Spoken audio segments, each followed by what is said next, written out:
is the way out of shame.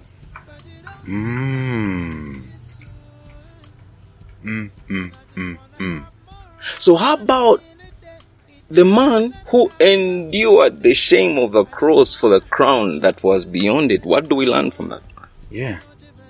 We've said, from my personal experience, what kept me going was knowing that my life is not mine. You owe this world. It's not the other way around. This Yes. world owes you. You know that you owe this world stuff. I owe this world stuff. Yeah. If I had died at that time, books What a wouldn't loss. have. What a Books solid Jamas would not be here. wouldn't be here. Yeah. So even when we do not feel like turning up, we know that we owe it to the world to turn up. So as a man, as a Jama, it doesn't matter how people look at you, they're shaming you. You have to wake up, dress up, Show up. and turn up. Because there's value in a human being. We started by saying that there's no way you're going to be created without value. So There's what happens absolutely when- no way so even what you happens as a when you turn human up? being can create anything that doesn't have value. Everyone who is breathing in and out has fingerprints, has a heartset, has a whatever, has breath inside of them.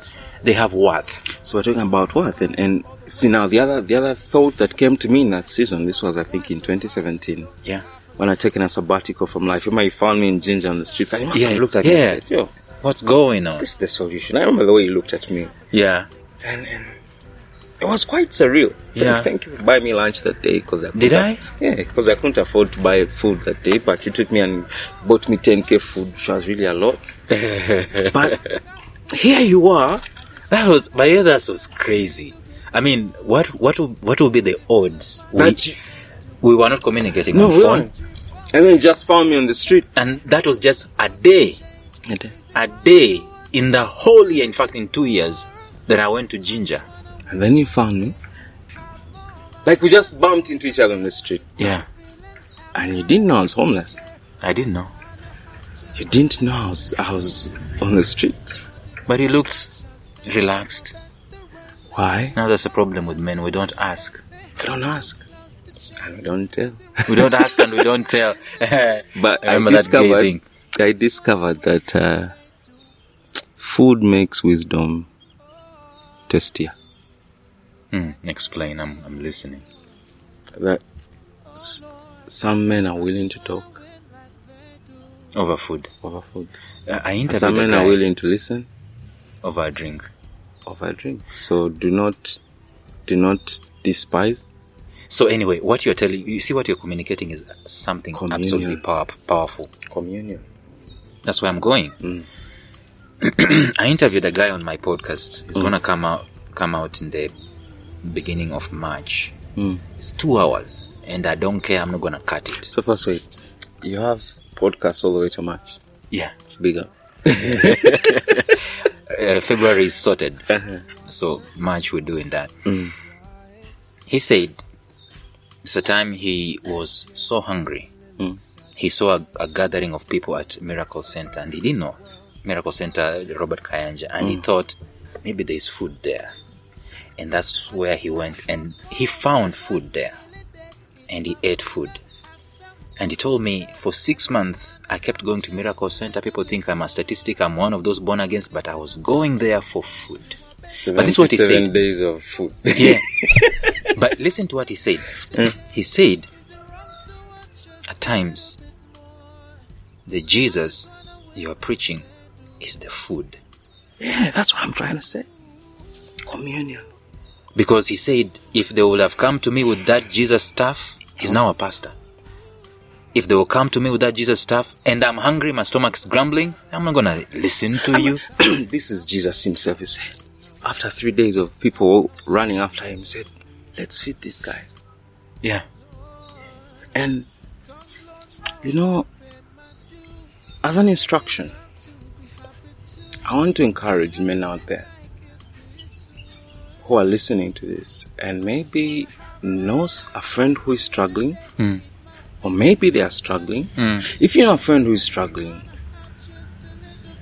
I want us to encourage them to take them out for a meal. Yeah. Which is what you did at We're that time. offering a meal. offering a meal. And then if you are that man who is struggling, would like to invite you to the Breadmen Circle at Solid Germans here at the Akili Africa fireplace. Cook you some nice ribs. Yeah. And let's talk. Yeah. Because you see, the model that Jesus sets for us in Holy Communion, Yeah. is about breaking bread together. Let me tell you something different about what we do with Holy Communion. You've been in church before. When is the last time you took Holy Communion? It's been a moment. I mean, probably pre-pandemic. But you know how Holy Communion is normally served in church. How is it served? Like a small, tiny bottle top. Yeah. Let me call it a bottle top. Sips and bits. And what? And bits of bread. And a small, tiny piece of bread. Yeah. And I know it's symbolic and so on. But the last communion, the last supper wasn't that. It was a meal, a feast. Yeah. Couple of courses. Communion is not those things you see going on in church. And I know pastors will come after. But it is a meal. I don't know if we can afford it. But you get my point. I get it. It was a meal, a serious meal on the table right there. In fact, it was so serious that he sent guys ahead to prepare it. You remember? The guys whom he said you're going to find go and prepare a cult and so on and so forth. Find someone carrying water, ask them for a room, and he says the master wants it. It couldn't have been about bits It couldn't about bits and sips. It was a feast. And I do believe that men, that's why you see. And then he shares his burden. Yeah. Amazing. Yeah. Amazing. I like how this is going. That is I mean, the place where Jesus talked about his death.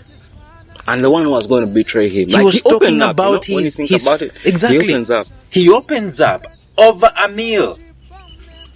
Wow. It's a meeting. And by the way, the disciples were only men. We should go for a meal after this, man. I'm really hungry thinking about this. But you see, so back to what I was saying. What I was saying earlier is that what should men start doing to up their worth? And I know someone might be thinking, what does a meal have to do with my worth as a man? Communion. Let's speak into that. We said food makes wisdom palatable. Yeah. So I was saying, 2017, you find me in Ginger, very randomly you buy me food. Yeah. And that keeps our conversation, our relationship going to where we are. Yeah. But then, at that time, what you don't know is that the thoughts that came to me in that season, like I said, shrink in mass, but not in mind. Yeah. Shrink in mass, but not even in your essence. Yes. In the who you are, in the worthiness of who you are. Which means I can shrink in mass in terms of the car is not there anymore. The job is not How many times have I lost a car? You see? Sold a car painfully anyway. Let's not go there. And the things that made you feel worthless, worth it, have now shrunk. Yeah, they've gone. Does not mean that your worth has. The job, the contract is gone. You know, the respect you commanded, now that you can't appear in quote unquote certain circles. Who is the man in the mirror? Yeah. Who is the man in the mirror? He doesn't change. He shouldn't change because the mass has shrunk. The man in the mirror shouldn't shrink. Shouldn't. So how do we grow the man in the mirror? I think one of the things you. The inside you, I think, to be honest with you, I think one of the ways of doing this, because at some point in time when you're going through as a man, you need men. What if no one is coming? Remember that man by the pool of Bethesda? Yeah, said that I don't have no man. I have no one. And just ask him, do you want to be well? Pick up your mat and walk. And then also the man who was, the story shared about the man who finds himself in a grave. And then he hears a voice. Which voice I listened to? As men. Like I'll tell you. Like if there's no one talking to you, better talk to yourself. That's it. And if there is no one talking to you, better talk to yourself. And if everyone is talking negatively to you and causing you to feel ashamed of who you are, don't be one of those people who bashes you. Don't be one of those people who talks down to you. Because what if no one else is coming? What if the solid jammers don't get to you in time? what you gonna do? You're alone. You're alone. What do you do when you're ashamed and alone? And maybe rejected, so to speak. What we have to understand that shame is a feeling. Yeah, fickle at that. Yes. If it is a feeling, it can change. But it changes with information. Yeah. Remember when God comes and finds Adam and Eve hiding? Yeah. Because they were ashamed. They were naked and ashamed, and said, "Who told you that?" So when they start speaking. So you're ashamed as a man. Who told you that that's the worst of you? You lost a job. Now you're feeling worthless. Who told you that? She's left you. She's called you worthless. Who told you that you are? So, as a man, you have to take charge of your tongue. Because you see, the shrinking in mass is an exterior or an external happening. Yeah. But then, the growing in mind is a deliberate internal decision. Do you know something? It never ends. It never stops. The internal growth of the man, it's never going to come to a peak, a summit. That is the most important growth. Yeah. Internally. Internally. You don't see me growing. You don't see me with the car. You don't see me with the curtains. You don't see me with the cool phone. But you've got no clue the conversation going on inside of me, how I'm building myself up. You know, funny you should say that. I don't know if you noticed that 2016, when all this happened, then I disappeared in 2017. And then, you remember when I came back in 2018 and even lent me those shoes to get back into work? Yeah. Did you notice that there was a difference in the way that in my conversations? Yeah. Did you notice that the things and how I say things change? Yeah. Why? I met myself. A man faces himself. The man in the mirror. The man in the mirror. And you see, when you meet yourself, then you can shrug off the shame. The idea of a zipped mouth, I've written about it. I'm going to forward to you. I think I wrote about this in 2013. The title of that article is The Greatest Speech Ever. I'm listening. The greatest speech ever, when you talk about the greatest speech ever, just say it in any crowd. People start thinking of Martin Luther King Jr., right? I Have a Dream. People start thinking of Abraham Lincoln, Gettysburg. Barack Obama, 2008. Yes, we can, right? Who else? Jesus Christ, Someone on the Mount, and so on and so forth.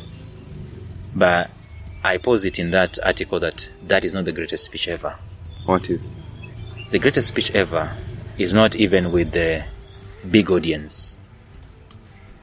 It's not even delivered when cameras are rolling and microphones are recording and projecting. It is when you are alone. In a bathroom.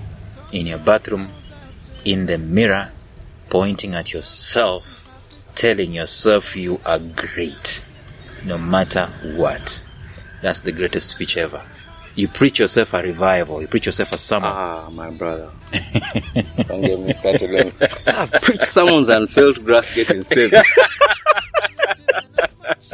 and you know, it's crazy you should say that, because in that season, that's when I learned to speak. Yeah. And one of these days, I'm having like this proper sermon out in the wilderness, talking to rocks, sounding crazy. And then preach to every creature, the Bible says. And then maybe I'm being conceited, but a thought came to me. I said, don't stop, the angels are enjoying your conversation. Yeah. I was talking to myself. Yeah. But this impression came. Yeah. Don't stop. And then to get clarity, I remember in the Bible it says that even the angels are listening. And then, if angels are listening, what are you saying? I'm sure they are listening to this conversation right here. So, you see, shame doesn't seem to be the kind of thing that you break